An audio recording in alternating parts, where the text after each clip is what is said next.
Welcome to Victoria's Islands. Throughout the series, we're going to be taking you to some of the best islands that Victoria has to offer. Islands that until now, most people never even knew existed. That's right, you might be surprised to find there's actually over 100 islands here in this wonderful state of ours. So we're going to enjoy the journey together. We'll go and see what to do, where to go, and we'll be actually meeting some interesting characters along the way. Later on in the series, we'll be joined by our guest presenters, Lisa Williams and Richard Brown, who both have great stories to share. But for now, let's get on with today's show. I'm Karen Mason. And I'm Aaron McCarthy, and we hope that you enjoy the journey as together we explore Victoria's Islands.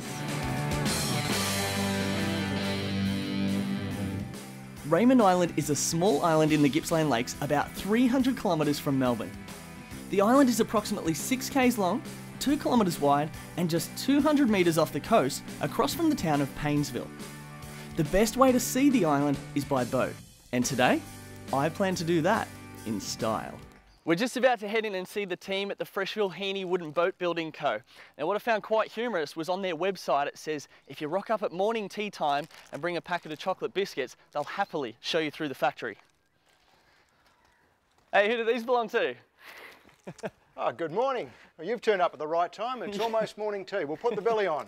My name's James. Aaron, nice to meet you, James. I've just finished this little job, so would you like to have a look around the factory while the kettle boils? Yeah, good timing. Okay. Established in 1990, Freshville Heaney specialise in the repair and restoration of traditional timber boats. After extensive experience in the field of mahogany restoration, the company is now building reproduction timber speedboats to classic designs for the most discerning of clients. James, tell us about a couple of the projects you got on the go. Well, this is a Sabre class dinghy. New build. In our business, we do restorations, repairs, rebuilds and new builds. This is a racing dinghy that's going to be in the national titles to be held in Blairgowrie this summer. And we've got our work cut out just getting the boat finished, painted, varnished, all the fittings on, rigged, ready to race on Boxing Day. What's the name of this one? This is called Vanity. It's a 1952 build, and the bloke that brought it down to us for restoration built it with his dad when he was a kid. And I've got a photograph of it in 1952 as him as a little tacker riding with his dad in the boat. It's been sitting in his shed for 20 years. It was a wreck, oil-soaked timber. It was a complete mess, but we've managed to keep the keel, which is underneath all of this, and the stem post, which is the bit at the front. So it's Grandpa's boat from stem to stern, but it's all new build, but we've managed to retain the shapes using the old boat as patterns. This then will be painted up in its original colours, and it'll have a mahogany deck on it, lots of varnish, a bit of chrome work, and it's got a V6 Peugeot motor to go into it. He's a Peugeot nut, this bloke, but that's what he wants, and so that's what we're doing, and we're loving it, being able to rebuild people's dreams. Aaron, the boat that you walked past as you came in was built in 1928. It's been languishing in a paddock for 11 years, and the owner of the boat, who's had the boat for over 40 years, asked us to restore it, rebuild it for him. This is a job made in heaven. It's going to be a long job, but it's beautiful to have the opportunity to rebuild something as it was back in the Edwardian era. And this boat has magnificent panelling inside it, but right now we've been charged with just getting the hull right. And as you can see from all these holes, we're having to replank, re-rib, there's new frames to go in. It's a hugely labour-intensive job, and having a project like this is just a wonderful thing for a wooden boat builder. So we're in heaven. Mate, these are brilliant. You can see that you've got an absolute passion for it. Well, you've seen boats in pieces. I think it's time you see the real McCoy. I think you should come and meet Rosita. She's sex on water.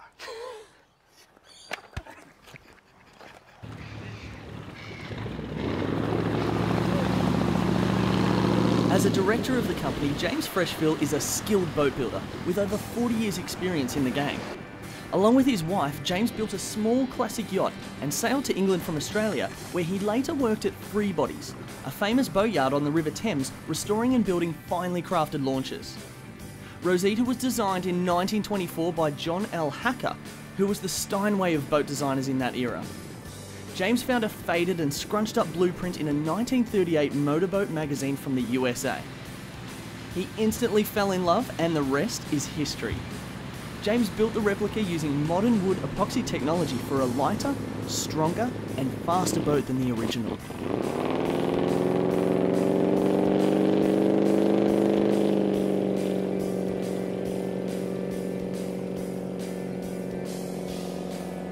The build took just over a year before Rosita was launched in 2005.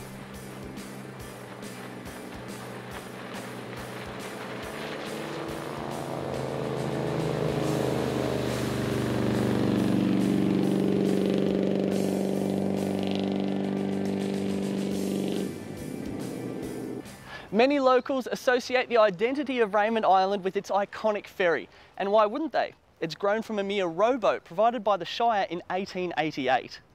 Well, we've got Andrew Bold with us here. He's a bit of an advocate of the ferry. Andrew, you're writing a book at the moment. Tell us a little bit about your book. The book's a pictorial history of the Raymond Island Ferry Service from its beginnings in 1888 to present. Okay, great. Now, this ferry is a bit unique to other ferries around there. Tell us about how it operates. Probably the most unique feature is the chain drive system on the ferry. It runs on 2 chains and it's a winch system powered through hydraulic motors, and it's got a very short distance, and you can see it travel from Painesville to Raymond Island. It does have a very short distance to travel, and we have captured that on camera earlier, but there used to be cattle and horses on the island as well. That's right. The ferry service started off with wooden punts, as we call them, and they were in size, would only take, in modern terms, three vehicles. They were used primarily to get livestock and horse and carts and everything to and from Raymond Island. And before the ferry was there, what happened with the livestock? They used to swim the cattle across the strait. They'd swim them across? Yes. Any of them not make it? Oh, not that I know of. The weak and the lame? Yeah, so that's interesting, but many people would think that with chains operating like from side to side between the mainland and the island, that boats would have trouble going across. No, the weight of the chain drops immediately back of the ferry, so there's substantial weight in the chain, so the chain goes straight to the bottom of the lake. So it sits on the bottom, and as the ferry goes across, it goes up through the bottom of the ferry and down, and it just winches itself across. That's right. And the leading chain is low enough to stop most boats, and the rule is you go behind the ferry when it's travelling. So yeah, we've got her sitting here behind us now. Now, it's constantly moving, isn't it? How many trips would it average? It averages around 50,000 trips a year, so it's a lot of, and around 500,000 passengers and probably around 250,000 vehicles. Coming up after the break, Karen goes in search of wildlife and wildflowers on French Island.